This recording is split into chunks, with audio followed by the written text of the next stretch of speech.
നമസ്കാരം. പ്രധാനമന്ത്രി നരേന്ദ്രമോദിയുടെ പ്രവർത്തികളെ വീണ്ടും വാനോളം പുകഴ്ത്തുകയാണ് കോൺഗ്രസിന്റെ ശശി തരൂർ എം.പി. ബി.ജെ.പിയിലേക്കുള്ള ചേക്കേറ്റത്തിന്റെ ഭാഗമായി തന്നെയാണ് തരൂരിന്റെ ഈ നിലപാട് മാറ്റം. എന്നാൽ ഇത് ആദ്യമായല്ല തരൂർ മോദി സ്തുതി നടത്തുന്നത്. മുമ്പൊരിക്കൽ നരേന്ദ്രമോദിയുടെ ചില നിലപാടുകളെ ശശി തരൂർ പ്രകീർത്തിച്ചപ്പോൾ എന്തായിരുന്നു കോൺഗ്രസുകാരുണ്ടാക്കിയ പുകിൽ? അന്ന് തരൂർ ബി.ജെ.പിയിൽ ചേരുമെന്ന അഭ്യൂഹങ്ങൾ ശക്തമായിരുന്നു. പക്ഷേ ഒരിക്കൽ കൂടി തരൂർ കോൺഗ്രസ് ടിക്കറ്റിൽ തന്നെ തിരുവനന്തപുരത്തു നിന്നും ലോക്സഭ എം.പി ആയപ്പോൾ പുകിലുകൾ കോൺഗ്രസുകാർ അവസാനിപ്പിച്ചെന്നാണ് കരുതിയെങ്കിൽ തെറ്റി. പിന്നീട് തരൂർ ഒരു വിഭാഗം കോൺഗ്രസുകാരുടെ കണ്ണിലെ കരടാവുകയായിരുന്നു. കോൺഗ്രസ് അധ്യക്ഷ സ്ഥാനത്തേക്ക് മല്ലികാർജ്ജുന ഖാർഗെക്കെതിരെ മത്സരിച്ച് ധൈര്യം കാണിച്ചതോടെ തരൂർ വീണ്ടും അനഭിനന്ദനായി. ഇപ്പോഴതാ തരൂരിന് തെറ്റുപറ്റിയെന്ന് പറയാൻ സാധിക്കില്ല. കോൺഗ്രസിന്റെ തകർച്ചയെക്കുറിച്ച് പൂർണ്ണ ബോധ്യം വന്നതോടെ നിലപാട് മാറ്റത്തെക്കുറിച്ച് തരൂർ ചിന്തിച്ചിരിക്കുന്നു. ഇതിന്റെ ഭാഗമായുള്ള ചർച്ചകൾ പുരോഗമിക്കുകയാണ്.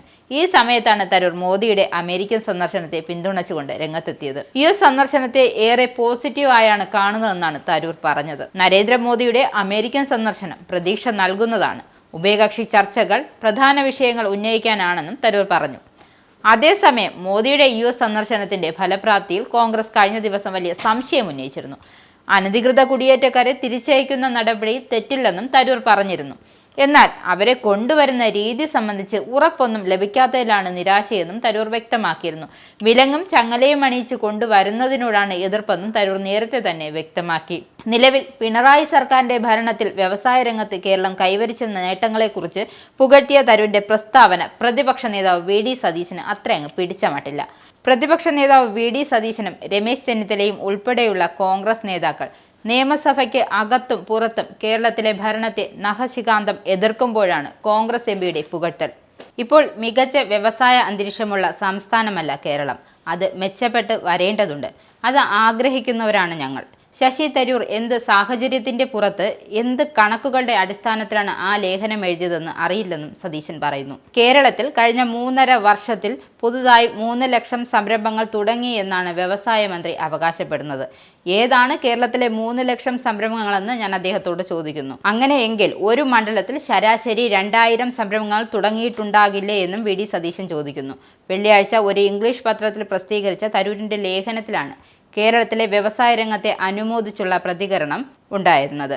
കമ്മ്യൂണിസ്റ്റ് പാർട്ടി നയിക്കുന്ന മുന്നണിയുടെ നേതൃത്വത്തിലുള്ള സർക്കാർ ഈ നേട്ടങ്ങൾ സൃഷ്ടിക്കുന്നത് ആശ്ചര്യകരമാണെന്നും സംരംഭക മുന്നേറ്റത്തിലും സുസ്ഥിര വളർച്ചയിലും കേരളം രാജ്യത്ത് വേറിട്ട മാതൃകയായി നിലകൊള്ളുകയാണെന്നും ലേഖനത്തിൽ പറയുന്നുണ്ട്. ഇതിൽ വിമർശനവുമായി കോൺഗ്രസ് നേതാവ് കെ മുരളീധരനും രംഗത്തെത്തിയിട്ടുണ്ട്. തരൂരിന്റെ പ്രസ്താവന സംബന്ധിച്ച് ദേശീയ നേതൃത്വം മറുപടി പറയണമെന്നും കെ മുരളീധരൻ ആവശ്യപ്പെട്ടു. തരൂർ പറഞ്ഞത് കേരളത്തിലെ കോൺഗ്രസിന്റെ നിലപാടല്ല, കേരളത്തിലെ കോൺഗ്രസുകാർക്ക് അത് അംഗീകരിക്കാൻ പറ്റുന്ന നിലപാടല്ലെന്നും മുരളീധരൻ വ്യക്തമാക്കുന്നു. നിങ്ങൾക്കും ആനന്ദ മീഡിയയുടെ പ്രേക്ഷകരിൽ ഒരാളാകണ്ടേ? യൂറോപ്പിലും US-ലും ആഫ്രിക്കയിലും അടക്കം പ്രവാസികൾ ഉള്ളയിടങ്ങളിലൊക്കെ ജനപ്രിയ ചാനലുമായി ആനന്ദ് മീഡിയ ഒപ്പമുണ്ട്. ഏഷ്യാനെറ്റ് ഫ്ലവേഴ്സ് അടക്കം നിങ്ങളുടെ വിരൽത്തുമ്പിലെത്തും. ആദ്യം റോക്കു ബോക്സ് സ്വന്തമാക്കുക. അതിൽ നിന്നും ആനന്ദ് മീഡിയ ആപ്ലിക്കേഷൻ ഡൗൺലോഡ് ചെയ്യുക, ഇൻസ്റ്റാൾ ചെയ്യുക. എന്നിട്ട് 02085866511 എന്ന നമ്പറിൽ ഞങ്ങളുടെ കസ്റ്റമർ കെയറിൽ ബന്ധപ്പെടുക. അല്ലെങ്കിൽ +91 735 660 3747 എന്ന നമ്പറിൽ വാട്സപ്പ് ചെയ്യുക. ആനന്ദ് മീഡിയയുടെ സേവനങ്ങൾ സ്വന്തമാക്കുക. മറ്റു ചാനലുകൾക്കൊപ്പം ആനന്ദ് ടിവിയും എൻജോയ് ചെയ്യുക.